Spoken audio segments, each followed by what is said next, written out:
As we speak, we are marking the 10 years of Make in India. What in your assessment has been the success or not so successful part of Make in India, and what more needs to be done to promote manufacturing in the country? I think focusing attention on the need to produce more in India, whether it's goods or services, I think it's a good thing. I think it's important to do this the right way. That is, to do it by improving the ability of Indians to produce, more capacity amongst the workforce, skilling, training, more ease of doing business for business people, that is, more certainty about government policy, less fear of raids by the inspector or the tax authorities, etc. There's a package which creates the environment where growth happens.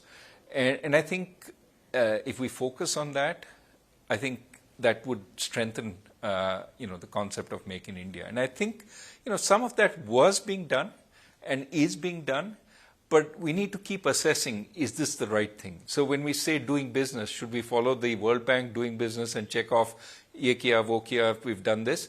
Or should we actually ask the business person, what are your big difficulties?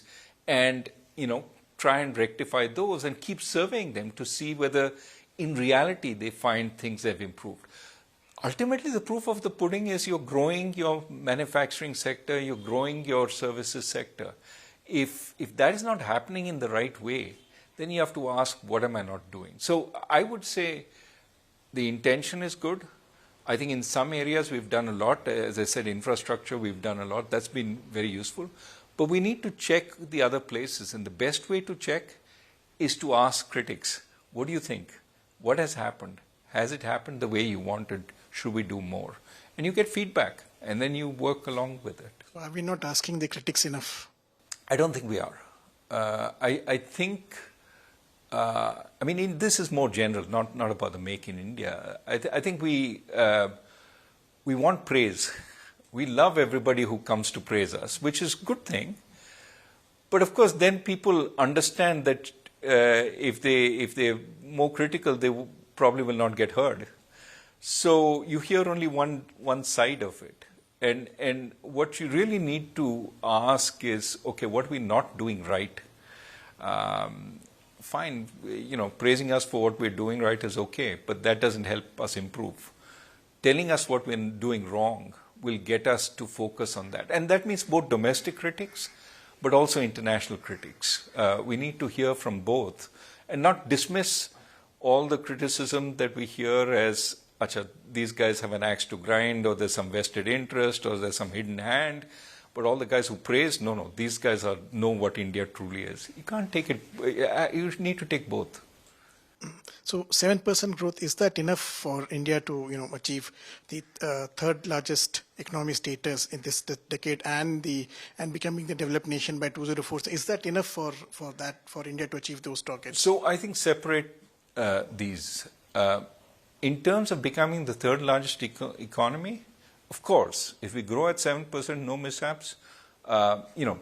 Germany is at about 4.5, so is Japan, 4.5 trillion. India is 3.7. If you do the math, it's 2-3 years, we'll be past them. That is not something which is out of the realm of possibility. It will happen. What is more worrisome, however, is when we say developed nation. Now, what does it mean to be developed? Now, that is also a changing metric, right? Let us say being developed is, having a per capita GDP in today's dollars of about 15,000. If you see that, then you put a 7% growth rate and you find it's not enough to become a 15,000 per capita GDP by 2047. We need to do better. So, but the other aspect you need to think about is, where are we going to generate that growth? What is the vision for that growth? What you're finding is, we just talked about the Trump administration. The pathways which rely on trade, especially of manufacturing goods, is becoming harder. That the world is shutting down on that. Everybody wants their own manufacturing.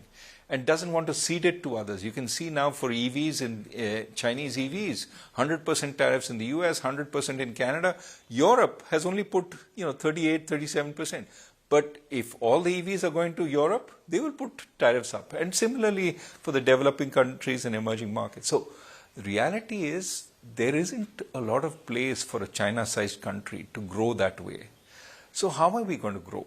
We need to think about what that vision is. There's no point keeping on saying 2047, Viksit Desh, Viksit Desh. What is the plan to get there? Now, we will hopefully have a vision document very soon. We need to debate that vision document. Does this make sense? Are all these things going to work as intended? And I think the constant effort has to be, here's what we intend to do it, and measure. Did this achieve what we were trying to do? If not, why not? So that's where the fact that we're a democracy helps, because we get a whole lot of criticism.